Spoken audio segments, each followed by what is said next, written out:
Hola, buenas noches a todos, bienvenidos de nuevo a este pequeño rincón del cinéfilo y muchísimas gracias por escucharme. Hace pocos días os expuse en la pestaña de comunidad un escrito en el que os indicaba el contenido del canal dentro de principios de este año 2025. Dos de esas partes del contenido, que son las reseñas de El sueño eterno de Howard Hawks y de Ser o no ser de Ernst Lubitsch, ya la tenéis aquí en el canal. Y también os expuse que iba a comentar dentro del apartado de historia del cine cuáles eran los pilares básicos de lo que se denomina comúnmente como el terror o el horror gótico, este subgénero dentro del género de terror. Pero debido a una serie de comentarios que he tenido en la reseña que hice del Nosferatu de Robert Eggers y de una serie de controversia que ha generado la película, porque yo creo que ha dividido tanto a crítica como a público, me gustaría aprovechar este vídeo no para establecerlo dentro de lo que es la sección de historia del cine, sino dentro de lo que es la sección de reflexiones de cine. Es decir, lo que vamos a hacer en este vídeo va a ser establecer cuáles son los pilares del terror gótico o del denominado horror gótico, este subgénero dentro del género de terror, dentro de lo que son los denominadores comunes de todas las películas o de la mayoría de películas más representativas de este denominado horror gótico. Y luego vamos a ver realmente si se ajusta o no se ajusta, esto lo dejaremos al final del vídeo, si se ajusta más o menos a lo que es la película de Robert Eggers, en algunos puntos que ya os digo que son un tanto controvertidos. Si podemos entenderlo como una evolución o como una involución dentro del horror gótico o dentro del género de terror, de este subgénero, y cuáles han sido las influencias realmente del error, mejor dicho, del terror gótico, dentro de otros artes como han sido la arquitectura y también la literatura. Es decir, de qué fuentes ha bebido el cine al establecer el horror gótico, que han sido realmente la arquitectura y la literatura. Si nos centramos en un primer momento, vamos a decirlo así brevemente, dentro de lo que es la arquitectura, dentro de lo que es el gótico, el estilo gótico arquitectónico propiamente dicho, se puede decir que es un estilo que es una evolución del románico y que estuvo presente aquí en Europa pues entre el siglo XII, mejor dicho, siglo XIII, XIV, principios del XV aproximadamente, y ya os digo que es una evolución del románico, y luego derivó a un estilo mucho más sobrecargado o recargado del gótico, que fue el rococó, y bastante previo a lo que es el renacimiento, el estilo, vamos a decirlo, renacentista. Ya se puede decir en finales de 1400, 1500, principios de 1600, es decir, cuáles eran los estilos. ¿Cuáles son las principales características del estilo gótico, propiamente dicho, que luego es estilo, en lo que se refiere a la atmósfera, y también, más marcadamente en la dirección artística, iba a condicionar el terror o el horror gótico? El estilo gótico, propiamente dicho, son fortalezas, castillos, cementerios, criptas, pero fortalezas, castillos, palacios, siempre con una decoración muy recargada, caracterizándose, por ejemplo, por salones amplios, por techos altos, un tanto abovedados, los famosos arcos, arcos de medio punto, las vidrieras, los contrafuertes, las columnas salomónicas, es decir, una serie de elementos que hacen que el estilo quede como muy recargado desde un punto de vista visual. Si nosotros vemos muchas películas del denominado horror gótico, sin ir más lejos, las de la Hammer o incluso las películas de Roger Corman basado en los relatos de Edgar Allan Poe, podemos decir sin temor a equivocarnos que las construcciones de esos castillos que vemos en esas películas son de estilo gótico, digamos, de medieval tardío. No son construcciones de relatos que se desarrollen en el siglo XVIII o siglo XIX, sino que son construcciones realmente que derivan del siglo XIII, del siglo XIV, principios del siglo XV, de lo que es la Edad Media o Baja Edad Media, hasta llegar a un estilo románico y luego posteriormente al propiamente dicho que es el estilo gótico. Y que todo esto lo hemos visto en multitud de películas de terror. Las criptas, las abadías, lo que son los pináculos, lo que son los, vamos así decirlo, las vidrieras, los arcos, las columnas retorcidas, ese estilo de columnas salomónicas, por ejemplo, muy del arte gótico, era uno de los elementos de escenografía característicos de las películas de la Hammer, que hemos visto en 1001 películas que yo he comentado aquí en la sección de los terrores de la Hammer, que son relatos que se desarrollan en el siglo XIX, es decir, en la época victoriana o 1830, 1840, 1890, pero que esos castillos y esas fortalezas están construidas desde la Edad Media, desde la Baja Edad Media. De ahí que también ese estilo de horror que se desarrolla en esos castillos y en esas fortalezas se la denomine terror gótico, porque la ambientación de esas fortalezas, de esos castillos, son de estilo gótico. Posteriormente, ya no solo lo que es la dirección artística, los castillos. Por ejemplo, la primera película de horror gótico, digamos, importante dentro de la historia del cine, es el Drácula de Todd Browning, del año 1930-31, protagonizada por Bela Lugosi. ¿En qué clase de castillo vive Bela Lugosi, desarrollándose el relato que parte de la novela de Bram Stoker en 1890 y pico? Siglo XIX, casi ya siglo XX, en un castillo de estilo gótico, en un castillo de estilo tardío medieval, de la Baja Edad Media.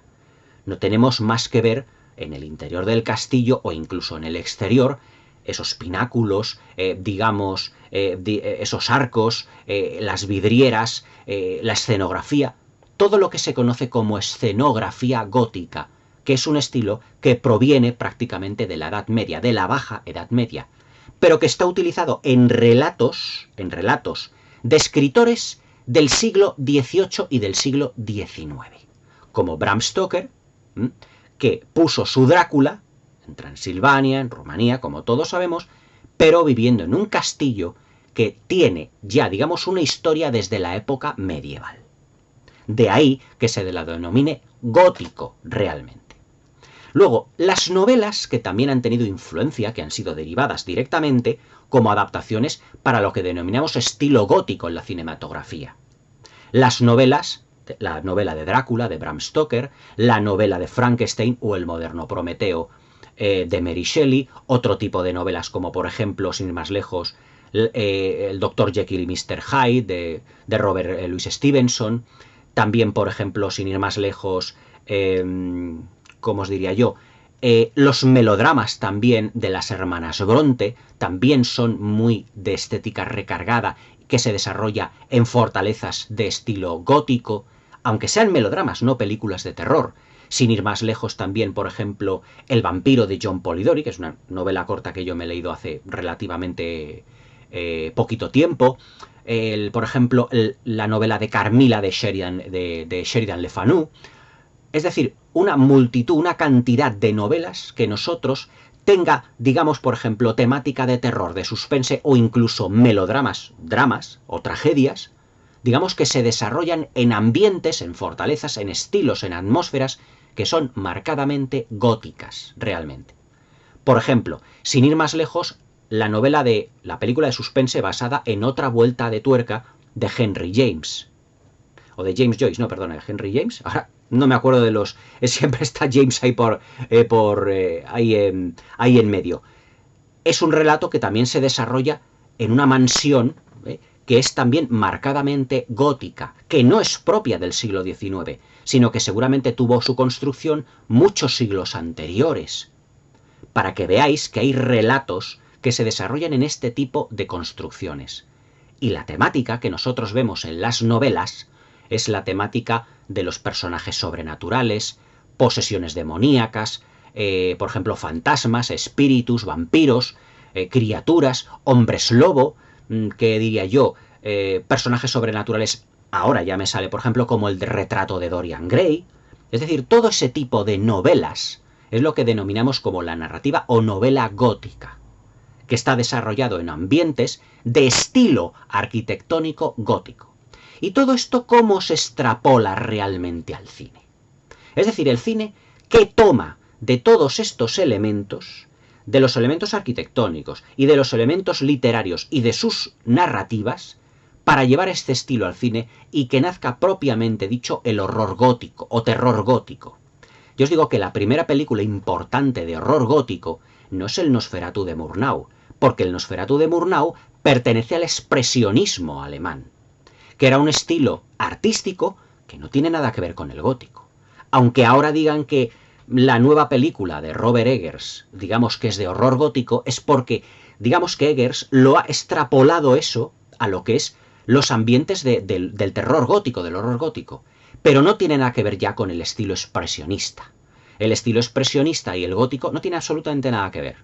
Las películas de estilo expresionista o el arte expresionista, si nosotros lo hemos visto en los decorados de Nosferatu, de Caligari, del Golem, de los Nibelungos, ¿cómo eran los decorados? Eran los decorados que parecían de pesadilla, con unas paredes que parecían que se nos venían como encima, decorados de una manera estrafalaria, con unas formas, con unas siluetas que parecía que estaban como desafiando las leyes de la naturaleza, de las leyes de la gravedad. No tenéis más que ver los decorados de Caligari, del gabinete del doctor Caligari, que es la gran película expresionista por antonomasia, la primera gran película de terror, y que Nosferatu de Murnau sigue ese estilo. Pero estilísticamente hablando, el Nosferatu de Murnau y el Drácula de Todd Browning no tienen nada que ver. El Drácula de Todd Browning, ese Drácula, es un personaje que realmente está en su castillo y es un aristócrata, es un conde, pero también es una persona que es completamente educada respecto al personaje de Jonathan Harker, aunque luego sea un monstruo, y que vive en unas estancias completamente lujosas, aunque luego pues tenga las telarañas, la escenografía, esta que luego ya derivó como característica del horror gótico, con esas escalinatas tan grandes, con los techos altos, es decir, muy estilo medieval, gótico, realmente, pero que no tiene nada que ver con las estancias y con el castillo del conde Orlok en Nosferatu, donde las estancias están prácticamente carentes de decoración, de escenografía, con una luz un tanto mortecina, con unos juegos de luces, digamos, muy claustrofóbicos, muy atmosféricos, que parece que los pasadizos se nos van a venir encima. Es decir, la estética es diferente. Por eso, la primera película importante de horror gótico es el Drácula de Todd Browning, la que expuso todo lo que iba a ser realmente el horror gótico, dentro de lo que es el estilo arquitectónico y de las criaturas. ¿Cómo es el Drácula de Todd Browning? Además de ser un personaje elegante, de ser un aristócrata, de tener una educación y de tener una interpretación, aparte de que Bela Lugosi lo hace un tanto teatral, porque había interpretado a Drácula 1000 veces en el teatro, su interpretación siempre es contenida. Pero a su vez es una criatura que tiene sufrimientos, que sufre por dentro, como son la mayoría de criaturas del denominado horror gótico o de la tragedia y el melodrama de la narrativa gótica. Los personajes de las novelas de las hermanas Bronte, sin ir más lejos, Cumbres Borrascosas, son dos amantes que sufren tremendamente. Las criaturas también del denominado horror gótico del cine, al igual que el de la narrativa gótica, también tiene un sufrimiento. Drácula sufre porque no puede morir. Drácula sufre porque no puede amar. Vámonos a otra criatura, el monstruo de Frankenstein. El monstruo de Frankenstein sufre, ¿por qué? Porque está dentro de un mundo que nadie, por su aspecto, le puede aceptar. Nadie le acepta.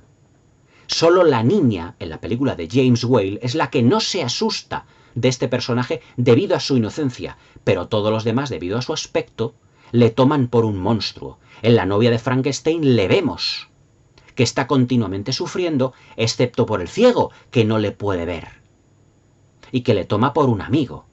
Pero las criaturas, o las personas, los personajes de la narrativa gótica y también en evolución del horror gótico, son personajes que sufren realmente, que tienen un sufrimiento realmente brutal por dentro.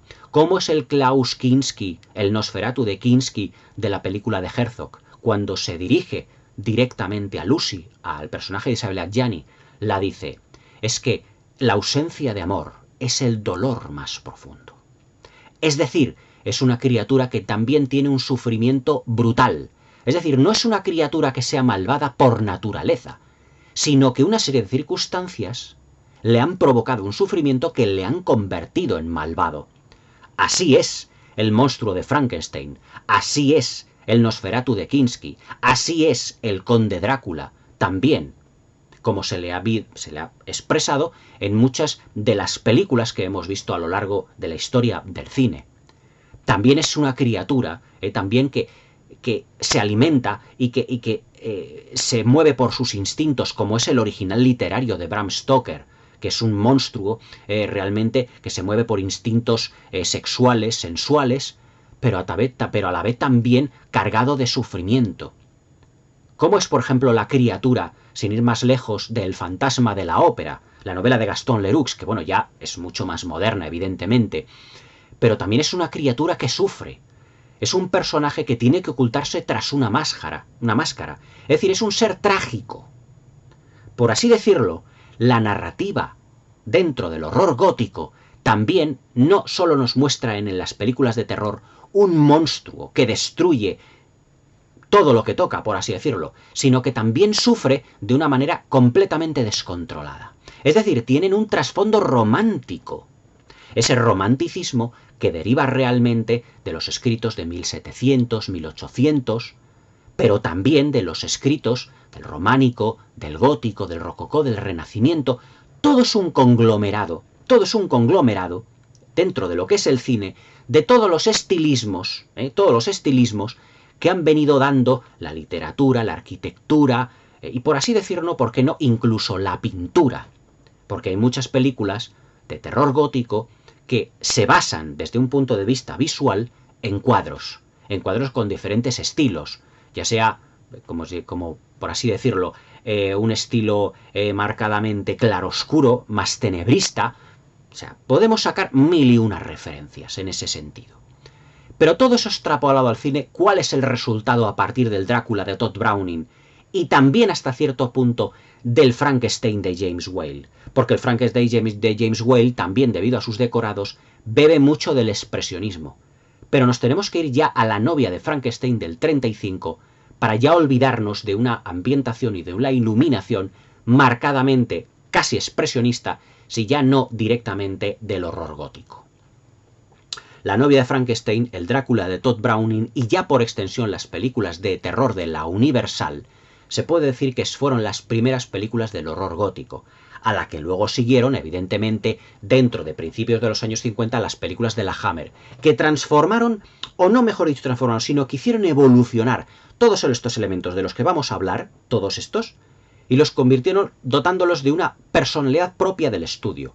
Incluso dentro del cine estadounidense también tenemos los relatos, o mejor dicho, las películas de Roger Corman, protagonizadas por Vincent Price, basadas en relatos de Edgar Allan Poe. Y voy un pequeño paso más allá. Dentro aquí del cine español, del fantaterror, también tuvimos nuestras criaturas y nuestras películas de horror gótico. Sin más lejos, La criatura de Valdemar Daninsky, interpretada por Paul Naschy. ¿Cómo es el hombre lobo de Valdemar Daninsky? Totalmente gótico. Una criatura gótica. ¿Por qué? Porque aunque es un monstruo, es un personaje que sufre también. Tiene otra tragedia de por sí, que es el mero hecho de que no puede amar, pero hasta que encuentre ese amor verdadero que le libre de la maldición que lleva del hombre lobo, clavándole la cruz de Mayesta, todos estos elementos de escenografía que hemos visto en las películas de Paul Naschy, pero es una criatura que, además de todo el halo de destrucción y de muerte que deja, es una criatura que sufre. Es un personaje, Valdemar Daninsky, que sufre constantemente, como todas las grandes criaturas del horror gótico, como Drácula, como el monstruo de Frankenstein, como el del fantasma, como el personaje del fantasma de la ópera, como el hombre lobo, el licántropo, como era el personaje que interpretaba Lon Chaney Jr. en El hombre lobo de George Wagner del 41. Una persona que se transforma en ese licántropo, pero que a su vez está diciendo, por favor, cójanme, atrápenme, destruyanme realmente, porque yo no hago otra cosa más que el mal. Por lo tanto, las criaturas del horror gótico llevadas al cine son criaturas que tienen dos polos opuestos. Por un lado generan terror, pero por otro lado son personajes y criaturas que sufren, que tienen un gran drama y tragedia, como los grandes dramas y tragedias de la narrativa gótica, de la narrativa renacentista, etc., etc., etcétera, de toda la historia de la literatura, de los poemas y de la narrativa clásica. Es decir, todos estos elementos hacen lo que es el horror gótico. Y ahora ya sí, vamos a establecer, con esta introducción un tanto histórico-literaria, vamos a establecer cuáles son las bases del horror gótico cinematográficamente hablando. La dirección artística.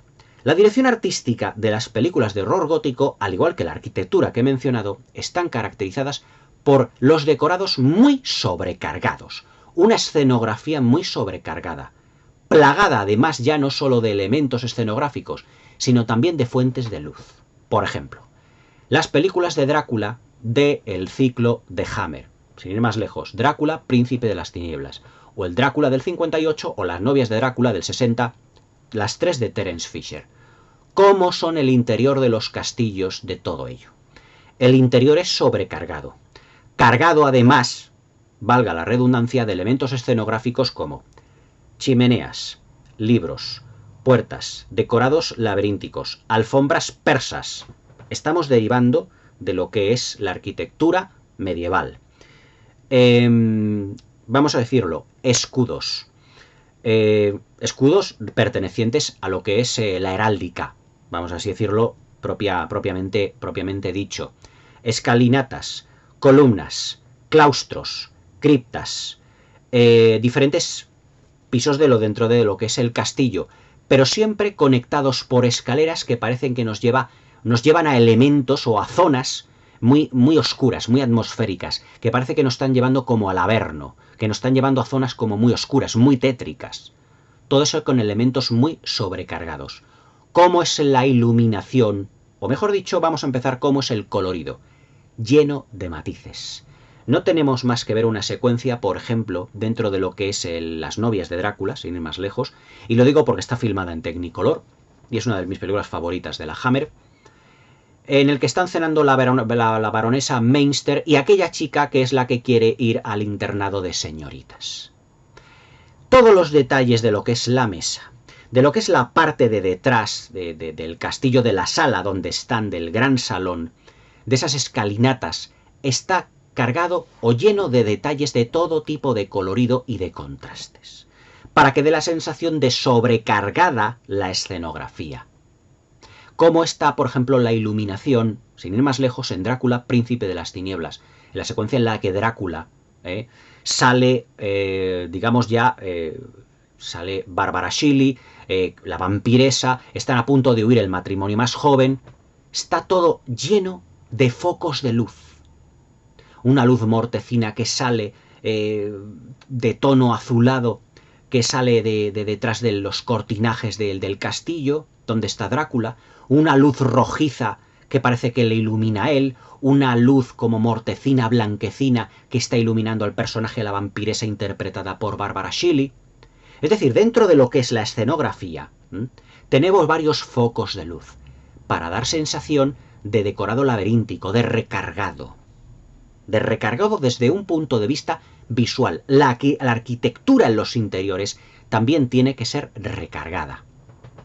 Por ejemplo, ¿cómo son los castillos del interior, los interiores de los castillos de las películas como El péndulo de la muerte, La caída de la casa Usher, la máscara de la muerte roja?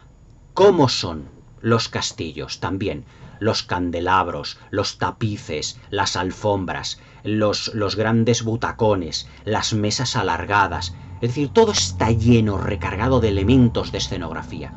El vestuario 3/4 de lo mismo. O sea, esos vestuarios de los personajes van con camisas llenas de chorreras, las chaquetas, por así decirlo, ¿cómo os diré yo? El corte de pelo, el vestuario, el maquillaje. Todo está formado para que tenga una atmósfera muy sobrecargada. Así es como realmente, desde un punto de vista visual, es el horror gótico. Dentro de lo que es la temática también de estas películas, primeramente tenemos al héroe, a la heroína, que hay una historia de amor entre los dos, pero que también sufren por amor y tienen, digamos, una historia trágica de fondo, y a su vez recargada, nunca mejor dicho, por la criatura sobrenatural que también sufre realmente. Sufre porque es otra criatura o es un personaje también trágico en el fondo. Por ejemplo, sin ir más lejos, el Gary Oldman del Drácula de Coppola, que también es horror gótico. El Drácula de Coppola, aunque digamos, sufre muchísimo más que el de la novela de Stoker, pero también se establece dentro de los cánones del horror gótico porque es un personaje que sufre el amor de Mina porque, según él, ha atravesado océanos de tiempo hasta volver a encontrar a lo que es su princesa reencarnada en los rasgos de la actriz Winona Ryder, en el personaje que era Mina en esa película. Y luego también el elemento sensual que tienen siempre el horror gótico o las novelas góticas. Ese romance, esa tragedia, ese sufrimiento por amor lleva implícito un elemento erótico o un elemento sensual. ¿Cómo se comporta el conde Drácula Christopher Lee en la película de Terence Fisher del 58, cuando Lucy le espera prácticamente como a su amante? Si os acordáis, hay una secuencia en la que Lucy abre lo que son los ventanales de lo que es su estancia, se tumba en la cama y es como si recibiese al amante, está esperando. Mira a lo que es la ventana, mira a lo que es el balcón y su pecho, la respiración la tiene como acelerada. Está como esperando al amante para ella sentirse. Por así decirlo, cuando entra Drácula, no es como la bestia que directamente se abalanza, como hemos visto en la de Nosferatu de Eggers, que de repente se abalanza sobre ello y empieza a chupar la sangre. No, es más solemne. Se va acercando a ella, la va mirando, la escudriña con la vista, y los colmillos se le van alargando, en una clara alusión a una erección. Y entonces es cuando, con su capa, la rodea y se sobreentiende que la posee. Es decir, el elemento sensual, el elemento erótico, pero también cargado de una solemnidad y una elegancia, es, digamos, uno de los pilares fundamentales del horror gótico. ¿Cómo trata el fantasma de la ópera a su enamorada? ¿Cómo la trata en un principio? La enseña a cantar y ella es su enamorada. La lleva, digamos, a esas criptas por debajo de la tierra que tiene él y la pone la tumba en una cama toda muy solemne. La trata como si fuera una princesa, pero eso sí, cuando ya le quita la máscara, él, digamos que se vuelve malvado. Pero él es una criatura que está sufriendo, que sufre por amor, que sufre por su condición y que sufre porque todo el mundo le ve como un auténtico monstruo. En La novia de Frankenstein de James Whale también, cuando a Elsa Lanchester la crean, a la novia, la criatura va con mucha ilusión porque necesita una pareja. Creo que a buen entendedor pocas palabras bastan. Necesita una pareja porque también está sufriendo a nivel de amor, de aceptación y también a nivel físico, es decir, a nivel sensual, a nivel erótico. Pero claro, ¿cuál es su gran decepción cuando la novia, interpretada por Elsa Lanchester, cuando le ve, pega un grito porque le ve que es un ser completamente horripilante? Y cuando la criatura decide bajar ese conmutador y hacer explotar todo lo que es el laboratorio, digamos, en esa muerte que las criaturas sobrenaturales del horror gótico tienen desde un punto de vista del amor, pero siempre de lo que es el amor verdadero, el romance, en ese estilo, en ese tipo, vamos así decirlo. O sea, fijaos si ya hemos establecido una serie de parámetros a nivel de personajes. Y ahora, dentro de esto, ¿cómo son las interpretaciones? Ya no cómo son los personajes, sino las interpretaciones de los actores dentro de relatos de horror gótico. También como sus personajes, cargados de solemnidad, pero también de sutilidad. Es decir, son sutiles sus interpretaciones. Es decir, nada de aspavientos. Los aspavientos no son propios de lo que es la narrativa gótica, no son propios del siglo XVI, del siglo XVII o del siglo XVIII. Las señoritas de esos siglos, porque vamos a decirlo, Mary Shelley, la que estuvo en aquella célebre cena aquel verano en Villa Diodati con Lord Byron y con John Polidori, eran de clase media alta. Evidentemente podían estar, Lord Byron era un personaje de clase alta. Y claro, estaban en unas estancias, en unas villas de gente con dinero. Su comportamiento no podía deberse a un histerismo, no, todo lo contrario. Era un comportamiento solemne y, vamos así decirlo, contenido. Y esa contención también las establecían en sus personajes en las novelas, que a su vez se extrapolaban realmente a lo que es el horror gótico dentro del cine. ¿Habéis visto a lo mejor a Christopher Lee o a Boris Karloff o a Vincent Price hacer una interpretación de un loco histérico?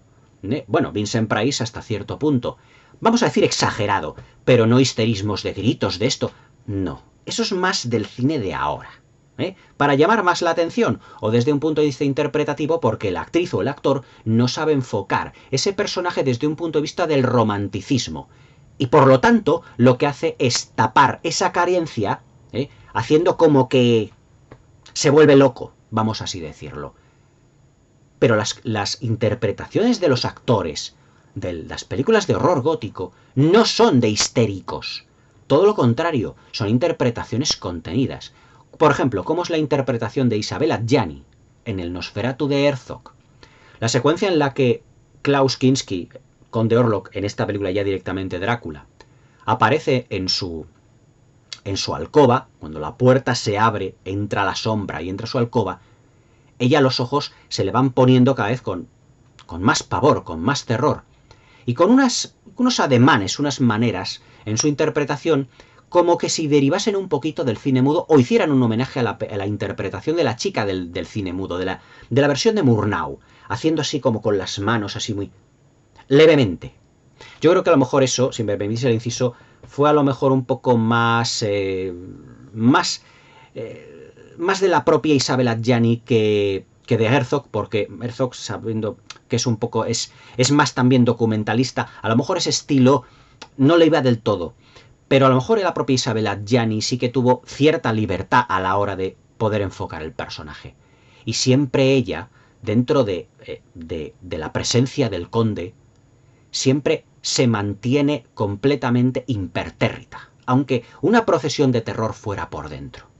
Ella le mira al conde, a la criatura, la escudriña y realmente le rechaza. Y ella está muerta de miedo y de terror.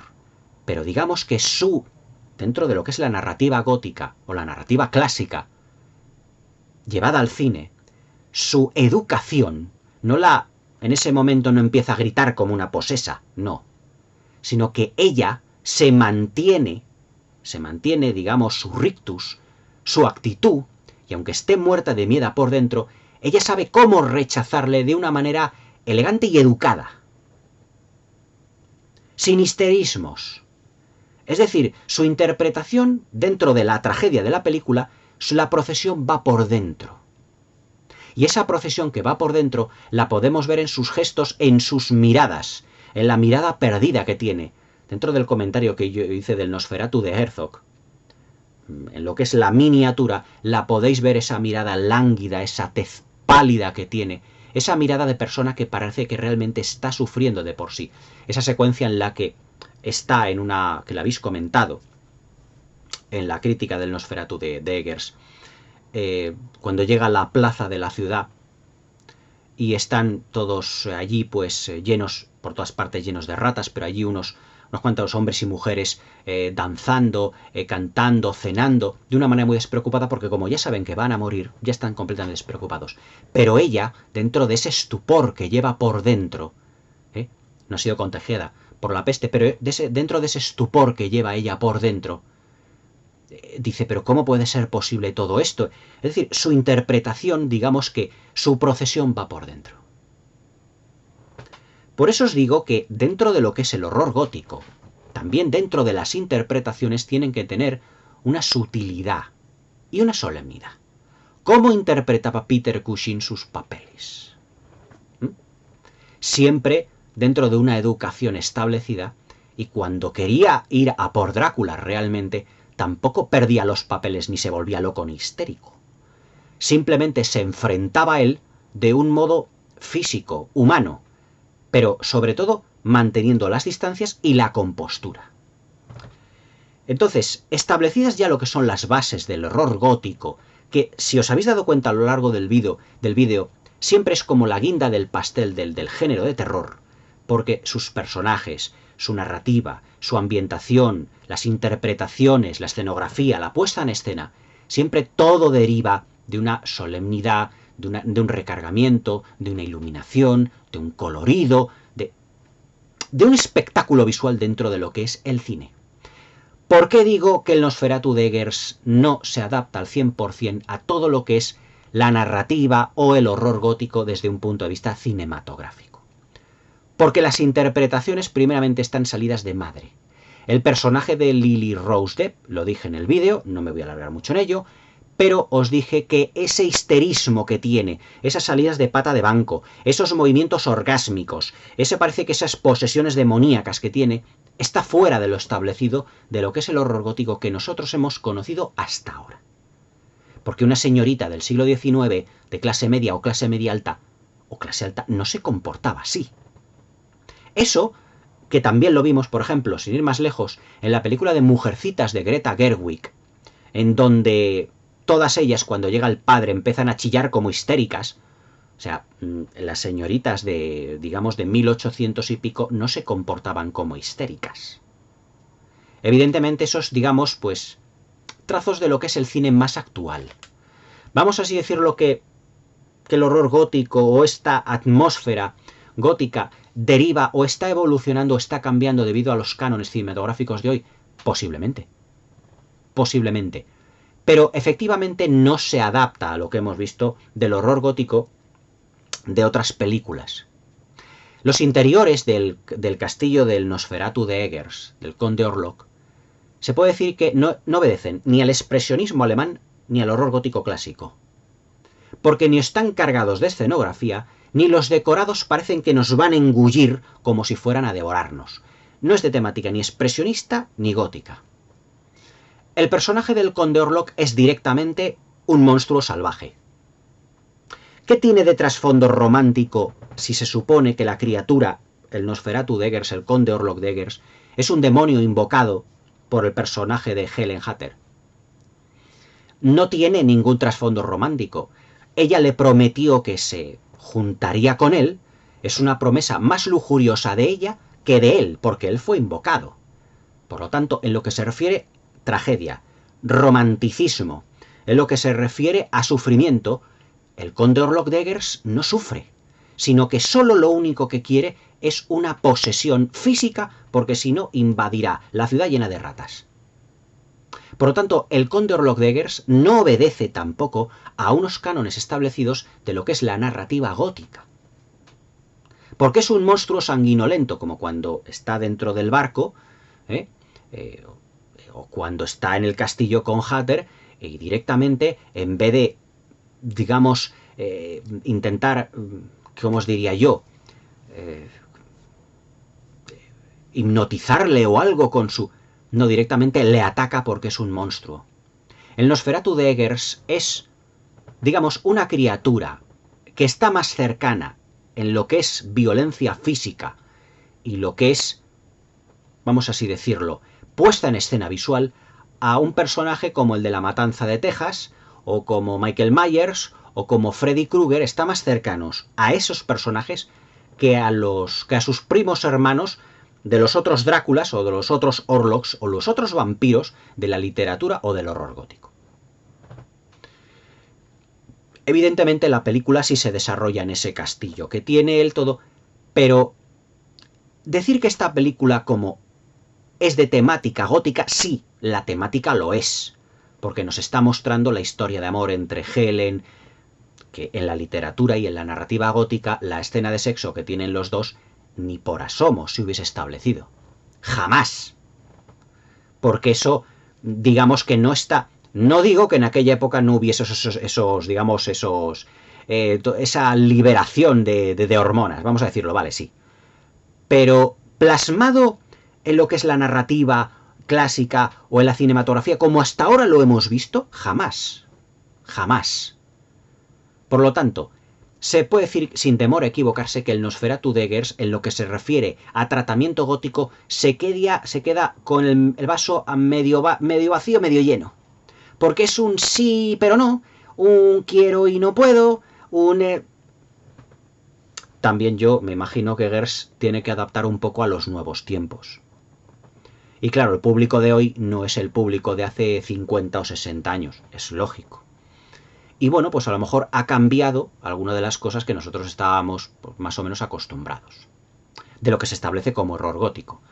Pero bueno, evidentemente es sobre gustos, pero esto que os acabo de decir yo, no tenéis más que ver la película para daros cuenta de ello.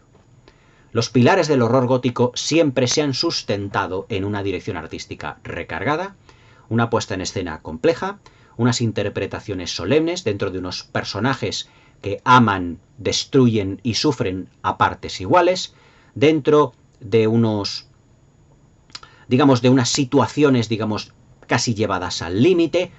Es decir, todo de lo que hemos estado hablando, que deriva de la arquitectura del estilo gótico en dirección artística, puesta en escena, de narrativa, de personajes. Y claro, muy poco de eso veo yo en la película Nosferatu de estas últimas Navidades. Pero bueno, evidentemente, Eggers pues ha querido poner, digamos, su granito de arena a todo esto. Pero esto, llamarlo horror gótico, como lo hemos visto hace relativamente poco tiempo, no. Si usted quiere establecer un nuevo tipo de horror gótico en el que usted mezcle el terror contemporáneo con interpretaciones un poco salidas de pata de banco, posesiones, movimientos orgásmicos, sexo descontrolado, vale. No digo que no, pero no es el horror gótico que hemos conocido hasta el momento. Incluso la Hammer, que tiene muchos films que tienen elementos que a partir de 1970 los elementos sexuales estuvieron ahí, siempre los desnudos de sus actrices, las escenas con carga de sensualidad, las vampiresas voluptuosas, siempre tuvieron un halo, como os he dicho ya, de elegancia, de solemnidad. Por ejemplo, la interpretación de Valerie Gaunt, la actriz que hace de novia de Drácula en el Drácula del 58 de Browning. Primero se establece como el propio Drácula, una mujer, digamos, sensual, pero también educada. Señor Harker, ¿podría usted ayudarme? Señor Harker, le necesito. Por favor, estoy atrapada de este monstruo. Tiene usted que ayudarme. Dentro de una elegancia, dentro de un... Y luego, cuando ya se lo ha ganado, es cuando ¡zas!, le da la dentellada. Es decir, siempre hay cierta solemnidad y cierta sutilidad a la hora de tratar el personaje. Hasta que luego, cuando ya todo eso ha pasado, ya se muestra el monstruo. Como es el Christopher Lee también, igual. Primeramente, es un hombre muy educado, solemne, también es el anfitrión ideal, pero luego es el monstruo. En esta película directamente es un monstruo. Directamente. Incluso cuando llega Hatter también al castillo con esa voz gutural. Por eso os digo que hay cosas que parece que se han perdido. Se han perdido en el cine de hoy.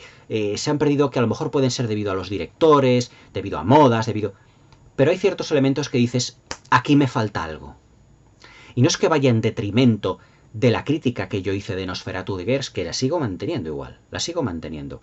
Incluso yo diría que incluso con la nota más baja, después de mucho elucubrar todos estos días, cinematográficamente, bueno, está más cerca ese Orlok en caracterización, en interpretación y en el enfoque del personaje a una criatura de horror moderno más de los 80, cuando ya el horror gótico prácticamente había dado sus últimos coletazos. Los títulos como el Drácula de Todd Browning, la nueva Frankenstein de James Whale, las películas de Roger Corman basado en los relatos de Edgar Allan Poe, el ciclo de los vampiros de Drácula y de Frankenstein de la Hammer, ¿cómo os podría decir? Todas estas criaturas sobrenaturales realmente. La última gran obra maestra del horror gótico para mí fue El cerebro de Frankenstein de Tres Fisher del año 69. Fue la última gran obra maestra del horror gótico, en donde el personaje del Dr. Victor Frankenstein también tenía un sufrimiento realmente terrible. Aunque se comporta como un sádico, realmente es un personaje que lleva trayendo de por sí ya muchos, debido a la serie, porque era la última película, prácticamente la última película de una serie larga de films. Luego en el 74 tuvimos Frankenstein, el monstruo del infierno, pero que ya se puede decir que eso está casi fuera del ciclo original. Pero es una criatura que es un psicópata, pero que él está sufriendo porque no puede alcanzar el estatus de ese de científico que estuviese deseando. Y a su vez tenemos la historia de amor de los dos protagonistas, que son los que están en la casa donde Frankenstein alquila su habitación. Luego también la tragedia de la mujer del otro científico. Y luego también la decoración, la escenografía tan propia de la Hammer, con ese prólogo tan impresionante que tuvimos, cargado de simbolismos y de dobles sentidos. Pero bueno, en realidad, pues hemos tenido grandes películas de horror gótico. Me podéis decir, bueno, también tuvimos Entrevista con el vampiro, de Neil Jordan, que también es otra grandísima película. el Nosferatu de Murnau, el Drácula de John Badham del 79, pero ninguna de ellas, incluso para algunos, el Drácula de Coppola, pero ninguna de ellas llega a la última obra maestra que fue El cerebro de Frankenstein del 69. La tenéis aquí comentada dentro del ciclo de la Hammer, aquí en el canal. Y que yo creo que se podría escribir un libro entero con todos los significados que tiene esa película, y es una de las grandes producciones de la Hammer, y para mí una de las grandes películas de horror de todos los tiempos. Queda aquí, en este vídeo de reflexiones de cine, establecidos los que yo creo que son los grandes pilares del horror gótico, del que han bebido el ciclo de Roger Corman, las películas de la Hammer, el terror de la Universal, el fantaterror español, etcétera, etcétera, etcétera. Incluso aquellas películas que me estoy olvidando, de las películas italianas de Mario Bava, al estilo de La máscara del demonio, etc, etc, etc.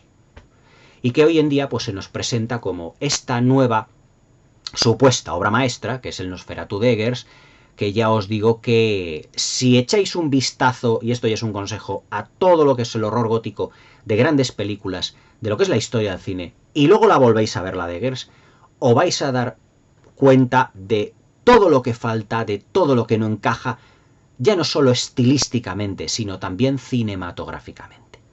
Espero que os haya gustado este vídeo, espero que me deis un like, que os suscribáis al canal y que le deis a la campanita para que no os perdáis ninguno de mis nuevos vídeos. Espero que paséis una muy buena velada y hasta mañana.